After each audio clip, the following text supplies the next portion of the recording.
That's 11 straight wins for Mount Pleasant. Dunbeholden were destroyed at Harbour View, and Cavalier and Arnett had a shootout. But we start one place and one place only, and that's at the Waterhouse mini stadium where Lions were left shell-shocked. This is Matchweek 20 review show. Yes, people, welcome back to JPL Fan, and we are here to discuss our exciting weekend of action in Matchweek 20 in the JPL. As promised, we are going to Jewsland, where Lions technically was playing at home against Molynes United. In terms of the starting lineup, Stevie Barnett again will lead the line as he's the new hope for Lions in attack, but they also have the veteran Kevin Graham, who newly joined in January, in the back line. As for Molynes, their great hope in attack is Peter McGregor, but they also have loanee Quinn Thompson to try and help them get another clean sheet at the back. But they do say wins sometimes breed confidence, and Lions seemed they were brimming with it. As soon as the game was kicked off, they went at Molynes United's throat immediately. A great ball down left-hand channel freed up Plunkett, but his shot just went past the left-hand post and out for safety. But almost immediately after that, another ball just played over the top down the left-hand channel, this time for Stevie Barnett, and practically facing the same spot that Plunkett was. He also got his shot just wide of that left-hand post. Lions definitely seemed more fired up for this encounter. In fact, it will take some time before Molynes will finally settle into the game and get them own passing groove going, and even manage to get a one-pop shot at goal, but that's all they would muster for the first 35 minutes of the first half. Lions were definitely in control as their physicality in midfield was helping the ball to turn over in their favour, and they were stringing majority of their attacks coming from that left-hand side. They did have one from the right though. A good ball played into Afiwa Chambers, who should have done better with his header that went just over the bar. Then again they came to the left-hand side right after that, where another great cross came in right at the top of the 6-yard box. I felt that Plunkett timed his well magnificently, but unfortunately his header was off target. Molynes at this point was living life dangerously. But they will also have their moment in the first half. Livingston did some good work to come down the right hand side and get a shot of his own, but he went over the bar. But then they will also do the unthinkable and take the lead against the runner play. They did an in-swinging corner from the left hand side. It seemed that it was poor and should be taken care of at the near post, but somehow, some way, it came unfortunately off Thompson's body, bounced off the ground and into the roof of the net and into the back of the goal. Our own goal against the Lions, and that just shows how cruel this sport can be sometimes. 1-0 to Molynes, I could say they didn't deserve it. To Lions credit though, they roared back right after that and were trying their best to find justice and get an equalizer before the halftime whistle. They failed though, and the men would go into the tunnel with Molynes leading by 1-0. Second half though, Lions decided to stick to how they know they should be playing, and again came out strong against Molynes as they again look for parity. Barnett got a half a chance right here when a low cross was drilled into the box. He tried to do a nifty back heel, but it went off target. But it was signs that Lions would not give up the fight. But after that, the game actually went into a very disappointing lull. Not much was happening as both teams was really doing much going forward, and it would seem that Molynes were quite happy to just hold on to the 1-0 lead and get themselves another nice win. Former Molynes coach Alex actually replaced Duque moments before this game, and he made a big call in the 62nd minute by bringing out Dr. James Thomas for Shandal Anderson to try to go with 2 forward up front. But even with both strikers up the field, it took Lions some time before they can really get another chance at goal. A low cross from the right hand side goes into the box. Our Lions attacker got his foot onto the ball, but Donai quickly reacted and able to get a palm on the ball and keep it out for safety. That woke up everybody in the crowd as Lions seemed to finally awaken and was now looking for that equalizing goal. They would get it, and it was all for one of the best passes you will see this weekend. When Peter Harrison had the ball here and threw it out to Livingston Walker here on the left, he was probably so surprised that he had this amount of space to carry the ball up the left wing, time to look up, and time to pick out James Thomas on the back post for a nice header and into the back of the net. 1-1, and the Lions faithful finally can breathe a sigh of relief. That goal in the 80th minute prompted current Molynes coach Jermaine Thomas to make a change of his own when he took out Michael Graham and brought on the veteran Jason Wright up front. Despite not playing their best football, he seen Molynes hell-bent and sneaking a victory out of the game. And yet they managed to pull it off in the 89th minute. Great work by Brown in the middle of the park, seeing he lay off the ball to Jason Wright, who also weighted the pass so well for Livingston that he had time to just open up his body and tuck his right-footed shot past Harrison and into the back of the net. A big smash and grab here in the 89th minute for Molynes, and the Humberline team were probably wondering what hit them. But again, to their credit, they shrugged it off and immediately went forward as they was trying their best to get that equalizer. They managed to cause some chaos in the box right here, but again, no matter how they tried to wheel the ball across the line, it would just not go in. But there was still time for arguably the most controversial call of this weekend. Chambers get the ball into the box and squared up Kareem Thompson. He tried his best to get past him, then he tumbled over in the box. He was hopping mad and out of his mind why the referee did not give him penalty right there, and when you see the replay, you can understand why. It was a clear kick by Thompson on the right knee of Chambers, and the referee should be pointed to the spot to give Humberline a chance to equalize. But even after talking to his linesman, he decided that the ball was best for a throw, and Humberline would miss their final opportunity to get some points out of this game. Because right after that, the final whistle was blown, and Molynes did a smash and grab and got their 2-1 victory. So yeah, Humberline was pretty decent, but how was the game in terms of numbers? Well, no surprise, Humberline dominated possession. They had 58% of it all, compared to Molynes United 42.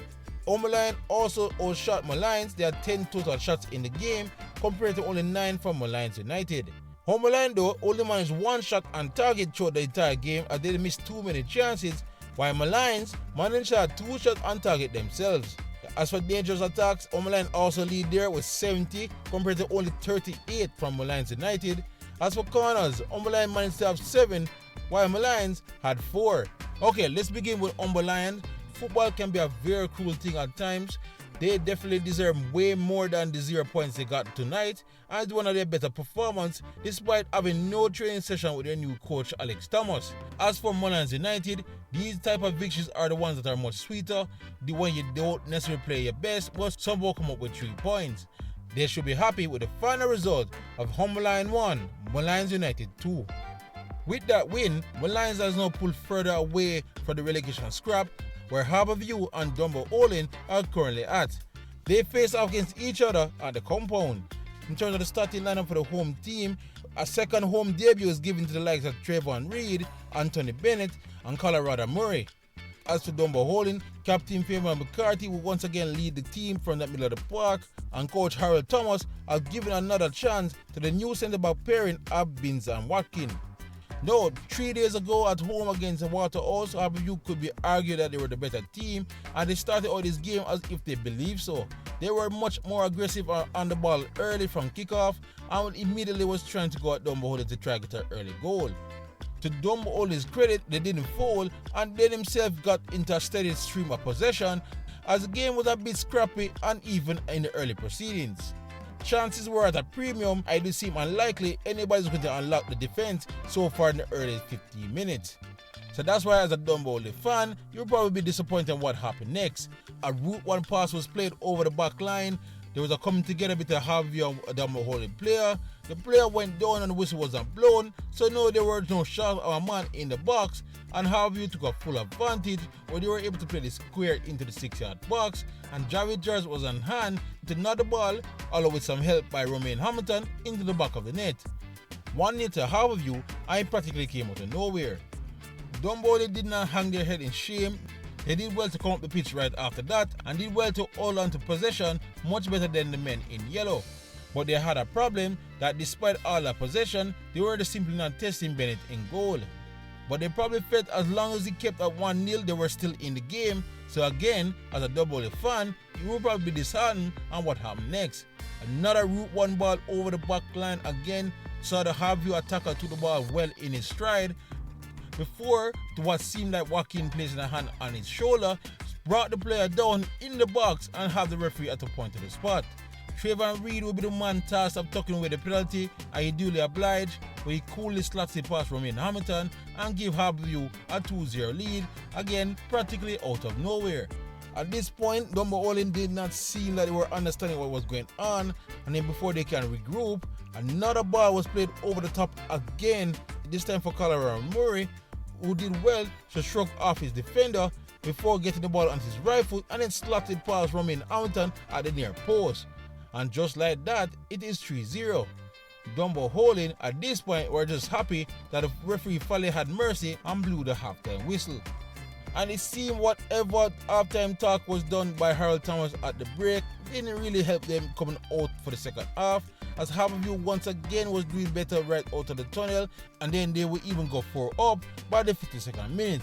A ball played over to the right hand side to Timor Lewis, who did well to cut back on his left, at least a good shot from basically 20 yards out, and it got past Ramin Hamilton with ease and into the back of the net. 4-0, and Harbour fans were most likely in dreamland. They probably could not believe this is the same team that has struggled all season long. But it seemed that fourth goal was one too many for Dunbeholden's pride, as they finally found their feet after that and played some decent football. They started to press Harbour back into their own box and then carve up some good chances up the other end. One of them led to a goal for Chevron Walking, a nice ball played here into the box, and the big defender Rose Hayes to pour a good looping header into the back of the net, giving them belief that the unlikely comeback was definitely on. And Dunbeholden seemed that they really believed so, because they would dominate the ball and the play from here on out. They were definitely asking way more questions at the Harbour back line in these final 30 minutes, and Harbour did a good job honestly repelling so many of their chances. But there was still time for one feel-good story for Dunbeholden and their fans. Young 18-year-old Malik Williams came in as a substitute and replaced Romain Hamilton in goal, and then he had a highlight moment, keeping out this Timor Lewis shot and basically keeping a clean sheet for the rest of the game. But that's the only thing Dunbeholden fans were able to smile about, as the final whistle was eventually blown and Harbour demolished Dunbeholden here at home. So it doesn't happen often, but the Stars of the East turned on the style. But how was the game in terms of numbers? Well, they actually had least possession. They had 38% of it all compared to 62 by Dunbeholden. I don't even want to call it stat here, it's completely busted. There's no way they had 4 total shots compared to 11 from Dunbeholden. Even further, it is stated that they only managed 1 shot on target, while Dunbeholden managed to have 4 right here. It even went further to say they only had 37 dangerous attacks compared to 84 from Dunbeholden. Harbour managed 2 corners, of course, while Dunbeholden managed to have 12, as they really went for it in their last 30 minutes of the game. Alright, let's start with Harbour first. Apart from those that are keeping track of the stats, everybody else could see that was one of the best first half of football for Harbour all season long. As for Dunbeholden, equally that first half was absolutely dreadful in my eyes. It seemed that the team lacked any real fighting spirit in their bodies, and seemed they were already accepting their defeat when the first goal went in. Anyway, it finished once again at the compound, Harbour 4, Dunbeholden 1. So we move on now to what many are already dubbing the best match of the season, and that's Cavalier technically hosting in the jungle but against the junglists. In terms of the starting lineup for the defending champions, Captain Richard King was back in action after his suspension. New signee Shad Milan is given his first start of the season, and Justin Dunn kept his spot as the starting centre forward. As for Arnett, their captain Fabian Reid was back on the bench, but Warner Brown was fit enough to start this time. Nelson kept his spot in midfield, which means that Jamon Shepherd had to fill in at right back. Now, buckle up, this was a game that was simply fast-paced and exhilarating. From kickoff, Arnett started very quickly and trying to go on the attack right after the referee's whistle, but Cavalier did well to hold their own, but then started to spring many of their own counters going the opposite direction. It's been some time I see Cavalier with this much aggression in their play, and that has led to some numerous turnovers by the Iron Gardens players in their own half. One of them proved to be deadly, a ball turnover in the middle of the park, a good slip pass by the Cavalier team, led through Justin Dunn in on goal, one-on-one with Roger Williams, and he beat him with a coolly slot shot into the back of the net.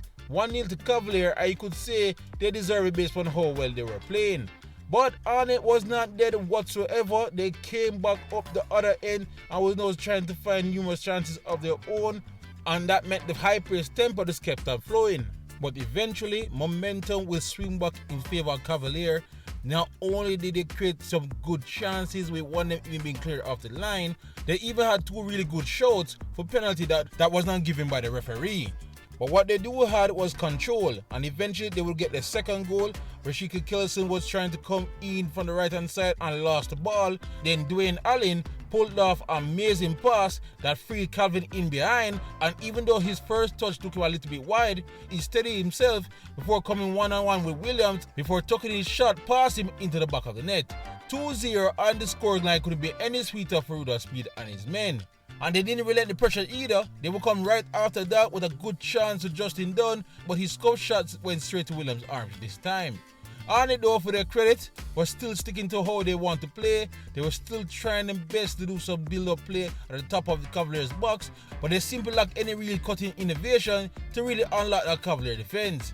But when you work hard, sometimes luck comes in your favor, and they had the ball at the top of the D and pull off a shot that ricocheted into the path of the Arnett forward, who got his shot off and then saw another deflection, almost getting past Vina Barkley in goal, but it was a good reaction save with his foot to keep the ball off for safety. But that second deflection did look suspect, that it came off the arm of the Cavalier defender, and the referee also thought so as he blew the whistle and gave a penalty. A big chance for Arnett to get back in the game right before half-time. Warner Brown dusted off himself and decided to take it, and he coolly slots it home to give Arnett a big lifeline into the half-time break. Second half now, Gilbert made a small tactical tweak to how Arnett would line up against Cavalier, and it seemed it was working as they were now able to match the physicality and high tempo of Cavalier much better in the middle of the park. So much so that they were now coming control more of the possession and was now creating some decent chances. But Cavalier, despite 1 and 2 scares, were fairly comfortable and still seemed that they were in control of this match. That was until this unfortunate incident where Watson got hurt in a collision in the box from a corner, and he had to be not only substituted but basically taken off on a stretcher. We hope the player well, and it was very unfortunate for Cavalier because I believe he was having a good game. It seemed that kind of shaked up Cavalier's mindset somewhat, and Arnett was now really pushing things forward as they were now wrestle control of midfield once again. So much so, it was pushing Cavalier further and further deeper into their own half, and it freed up the likes of even Joel Jones to come forward on numerous occasions. And on the third time, he produces a goal.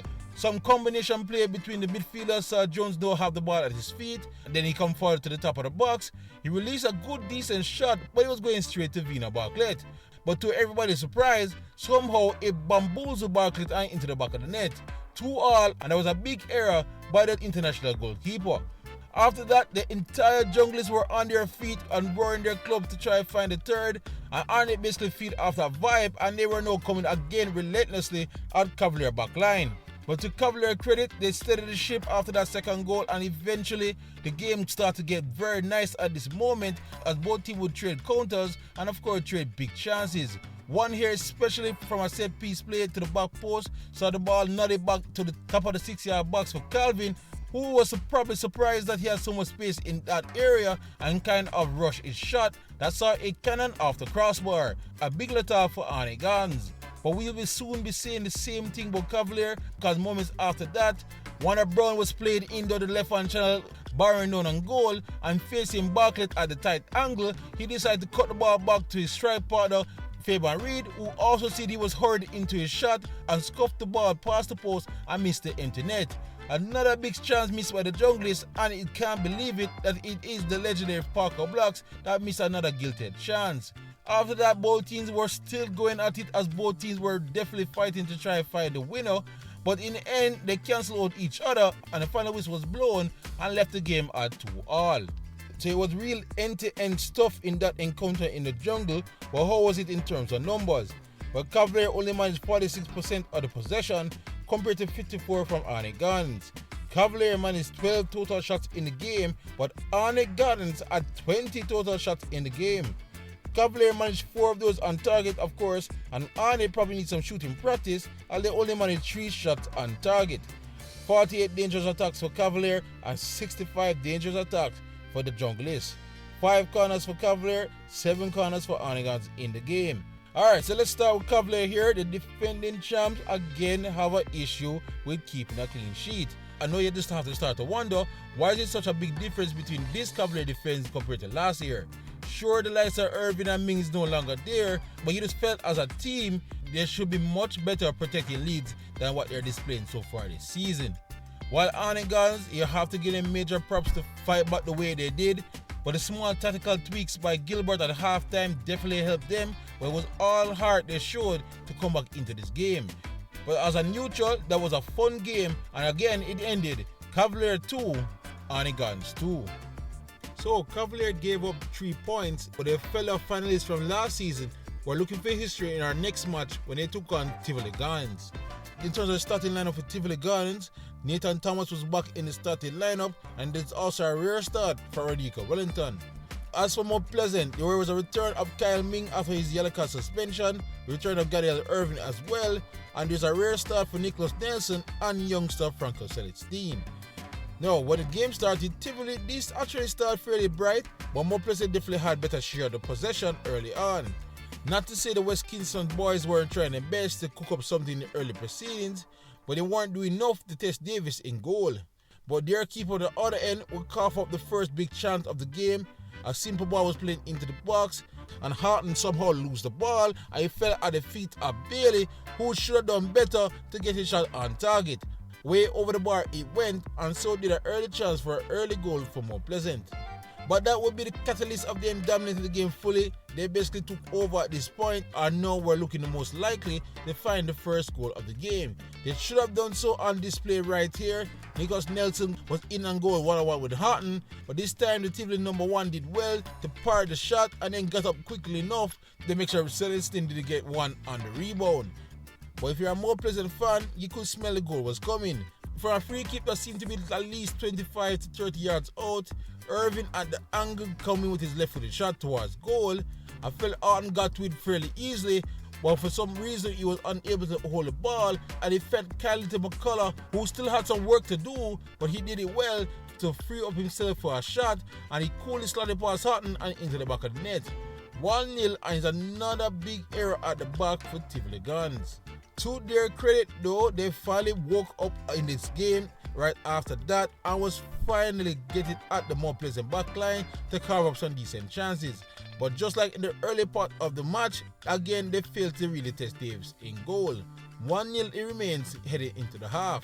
Second half though, Tivoli watched much better and showed much more hunger and desire to not only get a goal but some points out of the game.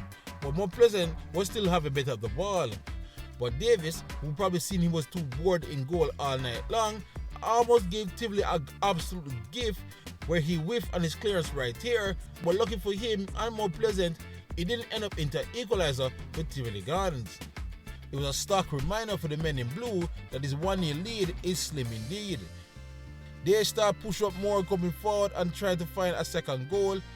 They thought they had it right here when they got the ball into the back of the net, but the assistant referee had his flag up and that goal was ruled offside. But they kept coming though. Gadiel Irving, I felt, had an excellent game down that left hand side, and he would produce a shot that would come the closest to kill this game off for good. But with only a 1-goal lead, there's always a chance Tivoli can sneak something by, especially off a set piece, and they come the closest right here with a good header crushed off the low end of the post and out for safety. That would end up being the closest Tivoli got to getting parity in the game.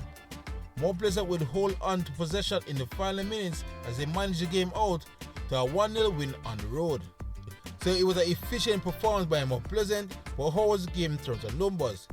But Tivoli had 41% of possession compared to only 59% from Mount Pleasant.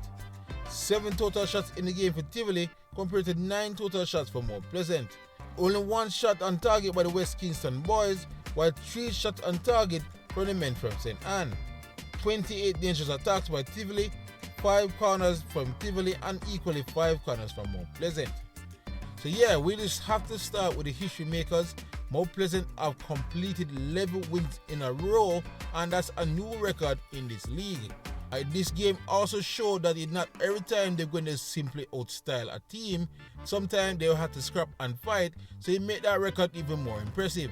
While for Tivoli, the same issue has plagued them all year round. Sometimes they simply lose concentration in that defensive third and just cough up some needless goals. But anyway, once again it finishes Tivoli Gardens 0, Mount Pleasant 1. We move all the way to Waterhouse for our next pair of matches, as there was a double header. Strugglers Vere United was technically hosting Racing United. In terms of the lineup for Vere, there was a return of Carlton Brown in that midfield, as well as Josiah Daniel, will partner new striker Destiny up top. As for Racing United themselves, of course there's a big change for them in goal, as Swearing has to come in as Home was suspended due to his red card in the last match. Now when the game kicked off, Racing started the better, but it took roughly 10 minutes before Vere eventually controlled more of the possession and was trying to really pave the way through that Racing United defense to find the opening goal. Racing were more watchful and was looking to spring the counter, especially against that high back line. It seemed it was a smart tactic in the 29th minute when a delightful ball was curved in behind the back line right here for Nikhil Ellis to run onto, and with Harrison rushing out to his goal, Ellis did the right thing to take it on the bounce and chip the keeper into the back of the net. That'd be 2 goals in 2 matches for Ellis, who seemed to be on a roll. Vere would probably believe that goal came against the run of the play and they would look to control possession again not too long after that. It's just that they never really produced any real threat at Racing to really make them sweat in their boots. And they were probably just thinking at this point, this managed the game out to halftime only down to 1 goal. Unfortunately for them, in the 43rd minute, Javon Cole would manage to double the lead for Racing right before the stroke of halftime, 2-0 at the break. The second half would see possession be more even, as Vere, while looking like they wanted to come back into the game, Vere just never seemed that they were going to produce anything to change the flow of the game. While Racing also had some spell of possession and pressure where they could have easily probably find the 3rd goal and kill the game off much earlier. But he probably felt it was coming in eventually, and he finally did. Tyrone Molynes just came onto the pitch not too long before this when he was slipped in behind with a nice pass, and utilizing good upper body strength, he was able to face keeper one-on-one and then tuck his shot away to give Racing their 3rd, 3-0, and the fat lady could finally sing for Vere Phoenix United. So it was an impressive away victory for the men from Portmore, but how was the game in terms of stats?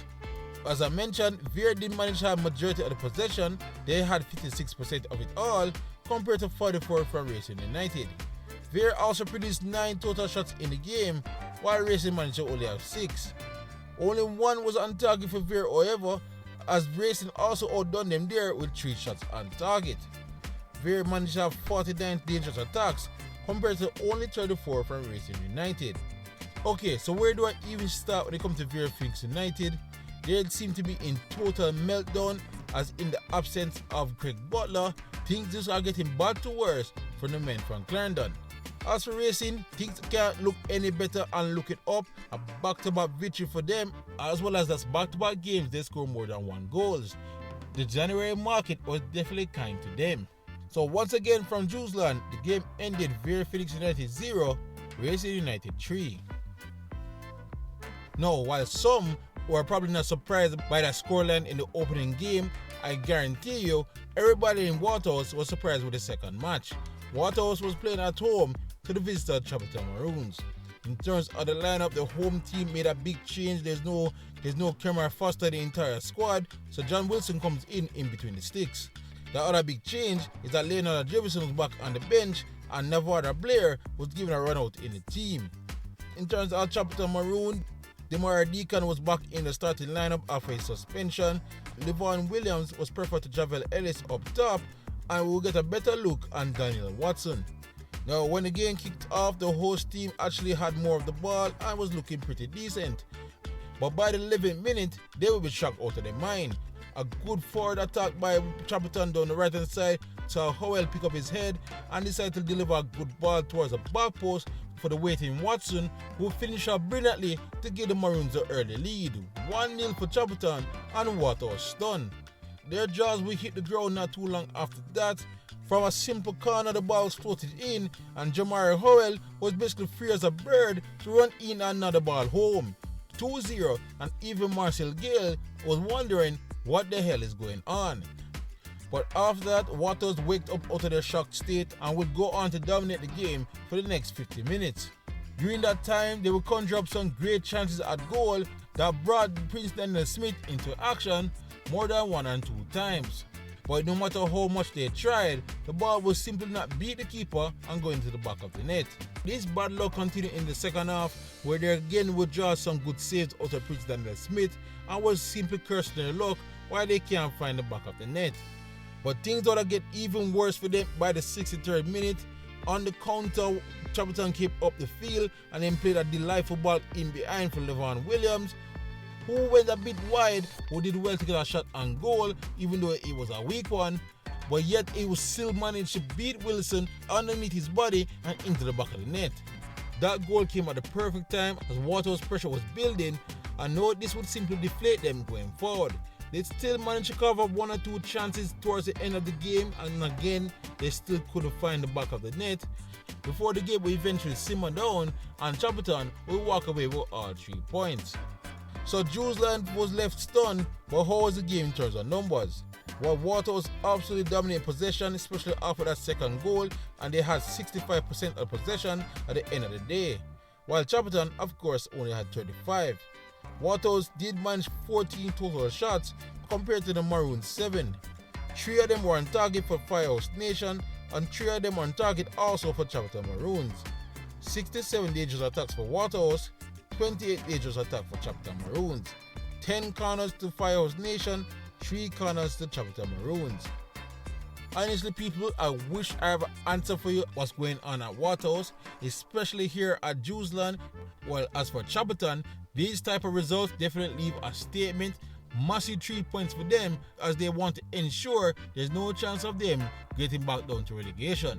Once again, it finishes Waterhouse 0, Chapelton 3. On to our final game, which will end up being the most boring one of this match week. We head to Fornita Park as Portmore United was hosting Montego Bay United. In terms of the lineup for the home team, well, they were practically unchanged from their big win against Chapelton Maroons last time out, which meant that Tej Bryan kept his spot in the forward lines. As for Montego Bay, they were largely unchanged as well, which meant that Shaniel Thomas, Jordan Fletcher, and Owain Gordon will lead the forward line once again. Now, this game, there's not much to really speak about and inform you guys about.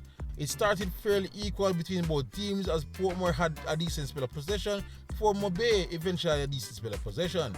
But goal chance was at a premium as both teams seemed that they were cancelling out each other. But Mobe seemed to step things up roughly after the 30th minute, or rather Portmore seemed to lose their heads as Mobe would simply dominate possession for the rest of the first half. Second half started with Mobe again dominating possession, but Rudolph Austin knew that things couldn't stay like this, or Mobe would have eventually found a way to that first goal and made some smart changes when he took off Tej Bryan for Orlando Russell in the 61st minute, when Conor Benbow also entered the game for Russian Small. But the smarter move here is that he dropped Zimmedy's back down to right wing back, and all of these moves finally gave some life to the Portmore United team as they started to come forward into the game much better. So much so, you could argue that they dominated the last 20 minutes of the game, but unfortunately for the national team coach and everybody else in Fornita Park, both teams would end the game failing to score a goal. So that game was absolutely a stalemate, but how was the game in terms of the numbers? Well, look at this. At home, Portmore United only managed 15% of possession as they struggled to hold on to the ball, while Mobe, of course, had 85% of the possession. Portmore did manage 5 total shots in the game, restricting Mobe to only 4 total shots in the game. Portmore also had 2 of those 5 on target, while Mobe only managed 1 on target. 25 dangerous attacks for Portmore, 21 dangerous attacks for Mobe. 2 corners for Portmore, 4 corners for Mobe. Yeah, honestly, kind of disappointed in both teams, but you could say Portmore especially, since they were banging in goals just a couple days ago and they were playing at home in this high profile match. But anyway, once again it finishes Portmore 0, Montego Bay 0. Alright, so that was match week 20, but there's no time to rest as match week 21 is only a couple days away. There's some midweek action, and here are the matches starting Wednesday. Montego Bay will play at home to Waterhouse FC at Catherine Hall. Racing United will welcome the visitor Harbour View, and Chapelton Maroons will also play against Dunbeholden on the Wednesday afternoon. As for Thursday, Arnett Gardens will welcome the visitor Humber Lion. Cavalier will take on Tivoli Gardens. Molynes United will welcome the visitor Portmore United, and Mount Pleasant Football Academy will look to increase their winning streak further when they welcome the visitor of Vere United. But alright guys, that's all from me here on this review show. Of course, we're going to be back again for those midweek fixtures at the end of the week. Otherwise, please like, subscribe and share as we look to keep you up to date on all things in the Jamaican Premier League leading up to the final in May. Otherwise, for great JPL content, you're already at the right place, Champion Fan. YouTube, pick up yourself.